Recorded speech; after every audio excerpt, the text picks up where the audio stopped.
My son and I are embarking on a lavish new life abroad thanks to his $3 million. After the divorce, you won't be able to make ends meet, my mother-in-law sneered. Her demand for our address, coupled with the bizarre suggestion of licking her shoes, left me bewildered. What? I exclaimed. What are you talking about? I demanded, utterly perplexed. I had no clue what my mother-in-law was talking about. I admitted to myself. There had been no indication that they were planning to go abroad, or that they had been saving up money. That's because I said my son got $3 million. We're gonna live the high life overseas. Just the two of us, she boasted. The shock hit me like a freight train. Why would my husband leave the country? And where did $3 million come into play? Why do you want to know so badly? She taunted. Well, if you really want to know, kneel down and beg, licking my shoes, and maybe I'll tell. She sneered, her tone cutting. What's with that attitude? I retorted, my frustration mounting. Where is my husband?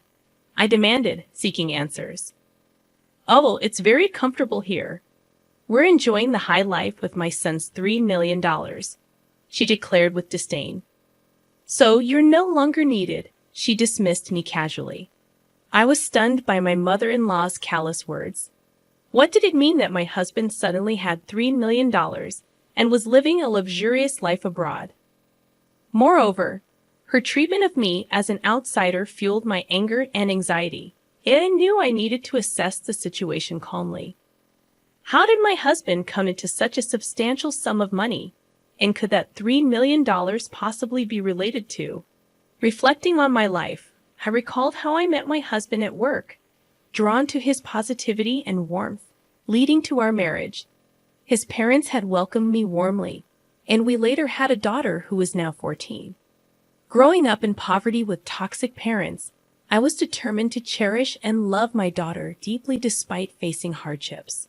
However, when my husband was assigned to a project in Texas, he moved away, leaving me to manage work, household chores, and our daughter alone. Reluctantly, I agreed to live with my mother-in-law for support. Mommy, when will Daddy come back? My daughter often asked. It seems he'll be in Texas for a while. But don't worry, Grandma's coming over, I reassured her. Little did I know that decision would become the greatest regret of my life. You're working late again today, huh? Women who neglect their families. My mother-in-law's biting remarks greeted me daily. I have a job too, and I take care of our daughter. I defended myself, but she remained unsatisfied. When I was young, the family was everything. The thought of working outside never crossed my mind, she'd reminisce. On the day my daughter achieved good grades at school, she claimed credit. It's all thanks to me. What's the point of you? Maybe we don't need you around. Despite her minimal help with my daughter's homework, I had been the one primarily responsible for her education. Whenever I made a minor mistake in the kitchen, she would criticize me sharply. How did you and my son even survive before with such poor cooking skills? I'm doing my best, and everyone has their own way of doing things, I would retort, my patience wearing thin. She doesn't do her chores, she complained to my husband. Mom, she's working too. Please try to understand, my husband would interject. However, as we continued to live together, the relationship between my mother-in-law and me became increasingly strained. With my husband miles away, I felt more isolated. One day, feeling overwhelmed, I decided to call my husband to discuss the situation. Hello. You okay right now? Yeah, I'm good. What's up? It's kind of late. Well, your mom gave me a piece of her mind about house chores, and it's really getting to me. I'm sorry. Mom's always been a bit sharp-tongued, but maybe she has a point. Still, don't let it get to you too much. Just keep doing things at your own pace.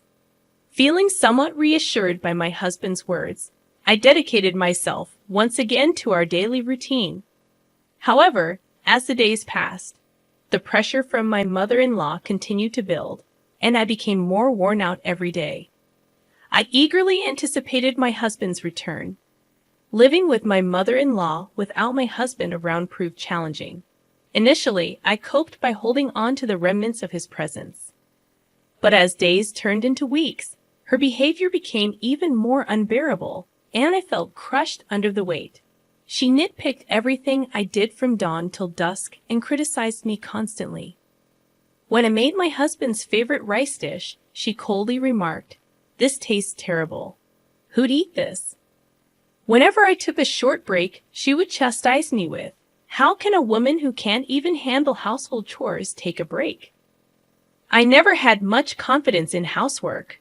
With my husband, he would just laugh off my little mistakes. In front of my mother-in-law, I realized I had no room for error. I think the way she treats me stems from her excessive love for her son. She seems unable to accept that he got married and moved away from her. This experience solidified my resolve never to become an overbearing parent like her. One day, after treating myself to a small shopping spree at a local mall, my mother-in-law got wind of it. When I got home, she was waiting for me at the entrance fuming. "How could you think of going out for fun when your husband isn't home? What do you think is happening with the household chores?" I thought I needed a little break. A break? In this situation, all this trouble is happening because of your ineptitude. After that, I awaited a call from my husband, hoping that hearing his voice might lighten my mood. However, the content of his call was far from what I expected. "I've got some bad news. My work in Texas isn't going well. I got into gambling, and now I'm in a tight spot financially. I've also accumulated quite a debt." "What? Are you kidding me? Gambling? In debt? This is way out of line. What's going to happen to our future and our daughters?" "I'm sorry, really sorry. I feel stuck right now, but trust me, I'll find a way." "How? How do you plan to handle this? How much do you owe?" "I'm working on a solution." I always thought of my husband as a sincere person who would never gamble. He was always punctual for our dates, and after we moved in together, he always came straight home from work. He would always thank me whenever I cooked or did laundry. It's because he was so sincere and honest that I married him. But with him away and the constant criticism from my mother-in-law, my life felt unbearable. "I can't believe someone as useless as you married my son." My heart was sinking into despair. Since my husband started working away from home, I've been constantly criticized and blamed by my mother-in-law. And my husband's recent confession deepened the despair I felt inside. His debts, the gambling issues, followed by an onslaught of more criticism from my mother-in-law. I couldn't handle it anymore, and one night I left the house and found myself crying on a park bench. Then one day, my mother-in-law discovered a secret from my past. At dinner, she used it as ammunition against me. "So, I heard you used to work in a nightclub, huh? Shame on you for raising my grandchild after working in such a place. How did you find out about that?" I was telling an acquaintance about how useless my son's wife is and showed them a picture of you. They recognized you. Apparently, you weren't even good at that nightclub job. In my past, frustrated with a mother who never worked and always partied, I left my family home. Struggling for money, I found work at a nightclub. It was a time from before I married my husband, a secret I believed even he didn't know. I was at a loss for words. I had never imagined my mother-in-law would discover this about my past, and she continued to use the secret to berate me further. "I can't believe someone like you is the mother of my grandchild. I'll tell my son and have you kicked out." The depth of my despair grew even deeper. My married life with my husband, all the efforts I've made, and the future I had envisioned felt as if everything was taken away with her words.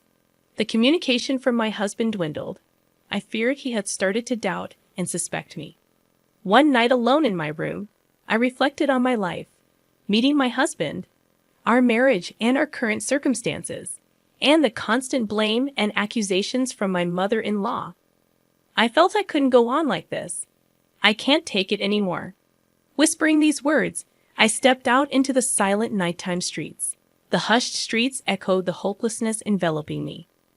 My mother-in-law's harsh words reverberated in my mind, my past, my secrets, and my present, all targeted by her criticism and blame. On a park bench, under a starless sky, I sat contemplating the darkness within my heart. Suddenly, a familiar voice approached. "Mom, why are you here?" My daughter sat beside me, holding my hand. "Mom, don't let Grandma get to you.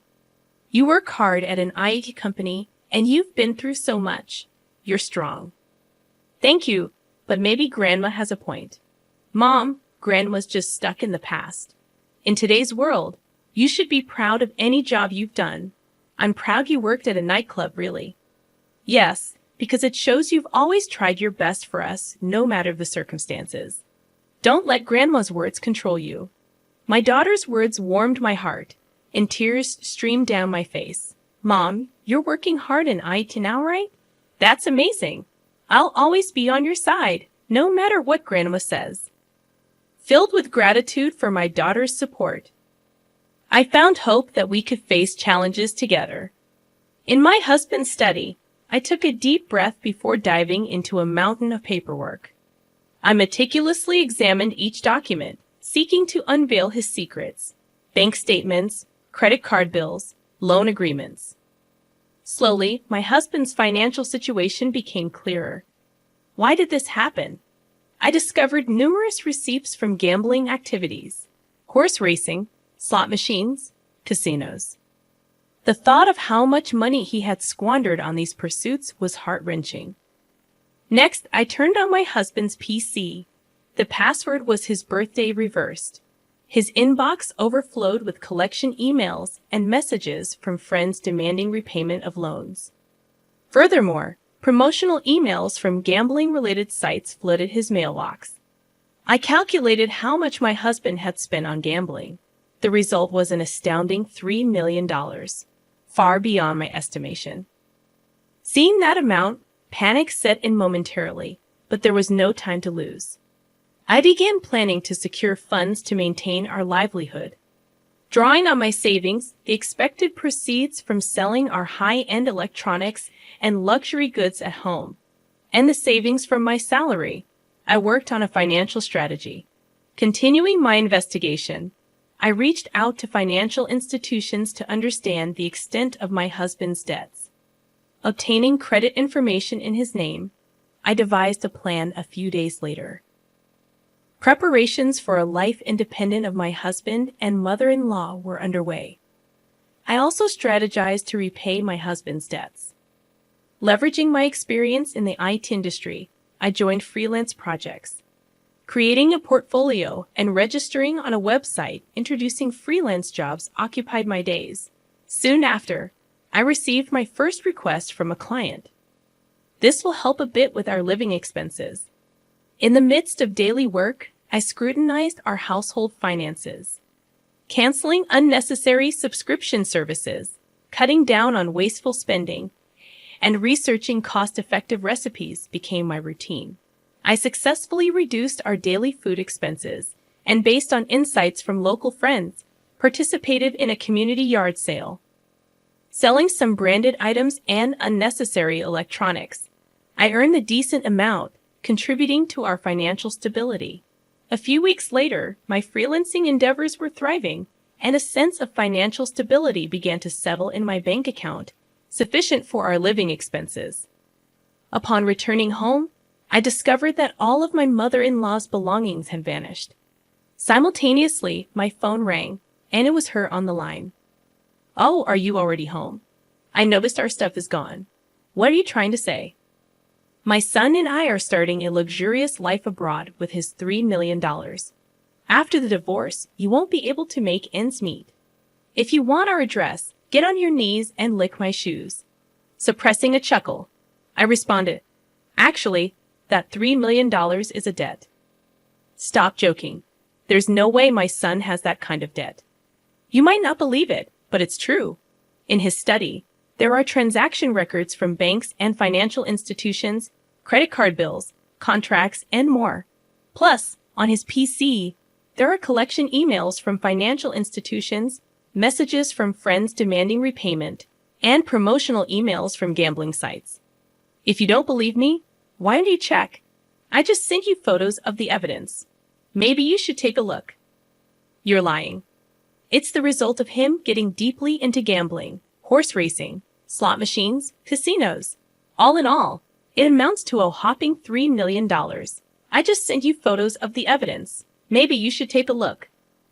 I had no idea. He probably didn't want you to know, but it doesn't change the facts. In silence, my mother-in-law took a deep breath. I truly didn't know. I don't know what to say. Without another word, I hung up, resolving to begin anew. Shocked by the actions of my husband and mother-in-law, I focused on forging a future for my daughter and me. Later on, my husband called. I'm so sorry, truly I am. His subdued voice did little to quell my anger. Why did it come to this? Our family is falling apart because of you. I never thought it would come to this.